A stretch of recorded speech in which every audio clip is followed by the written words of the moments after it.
Hey everybody, it's Allison, the Holistic Homesteader. I am here with Brian. He doesn't want to be on the video. I am making some steak and cheese sandwiches, and to go with it, I'm making homemade potato wedges, so I thought I would share that recipe with you guys.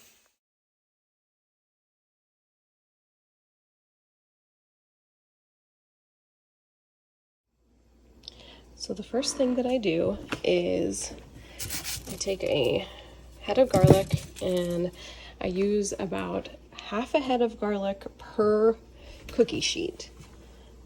I just have a regular cookie sheet here. I have a couple of dish towels down on top of it because we're going to rinse our potato wedges after we cut them, and they're going to dry off over here for a few minutes before we bake them. That helps get a lot of the starch off the potato wedge, and you get a crispier potato wedge, especially when you bake it, because that's what I'm going to be doing today. I also have my oven preheated to 425 degrees Fahrenheit. So the first thing that I do is I peel these cloves of garlic and I mince them up really well. I don't know if you guys know this trick, but I take a nice size knife, lay the blade down on top of the clove, and just give it a good whack, and it basically peels the clove of garlic for you. From there, then I just run my knife through until it's nicely minced up. If you whack it hard enough, you don't even have to mince it. It minces itself. So that's a half a head of garlic there for, like I said, this one sheet pan. Then the general rule of thumb that I go with is about two, large size potatoes per person that you're cooking for. So I have a family of 4. I'm using 8 large potatoes. That should be enough to fill my baking sheet. When I do this, I try to lay all of my potato wedges in a single layer. That way everything gets even cooking time. So I always wash my potatoes before I cut them. When I cut them in half. So I cut them in half, and then I cut them into, for the large size, I do halves. I have each half. So I end up, for each large potato, I end up with 8 potato wedges that are all about the same thickness. For a medium-sized potato, I only do I try to get 6 potato wedges out of a medium size, and for a small potato, I try to just get 4 potato wedges.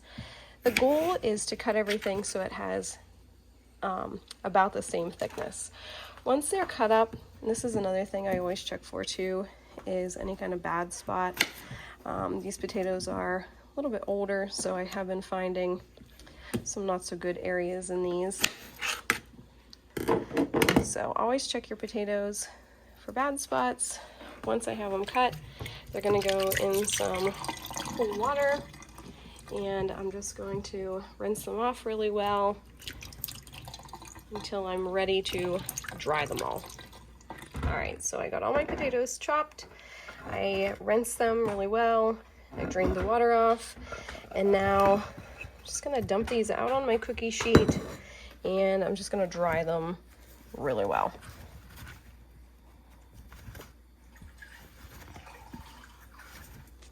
Once everything is pretty dry, I just shake them out of the towel down onto a parchment-lined baking sheet. And now, before I go to the extent of laying all these out, I'm going to drizzle them with a little bit of avocado oil.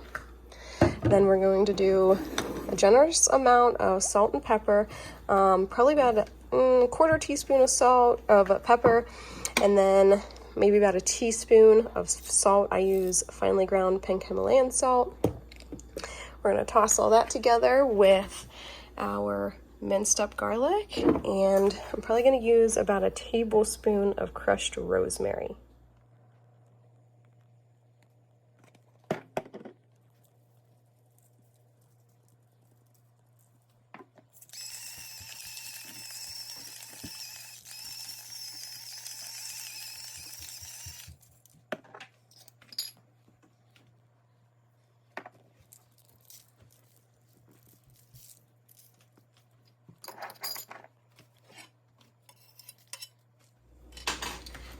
I just like to get my hands in there, toss everything together. I find that if I use my hands, it's a lot less of a mess than if I were to use a spoon.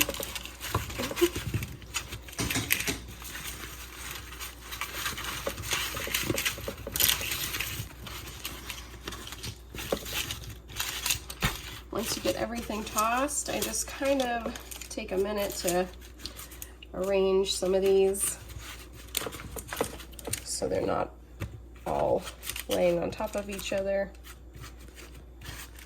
So now I'm just going to stick these in my 425-degree oven, and I'm going to set my timer for 20 minutes, and I'm probably going to flip them over with a spatula and let them keep baking for a few more minutes.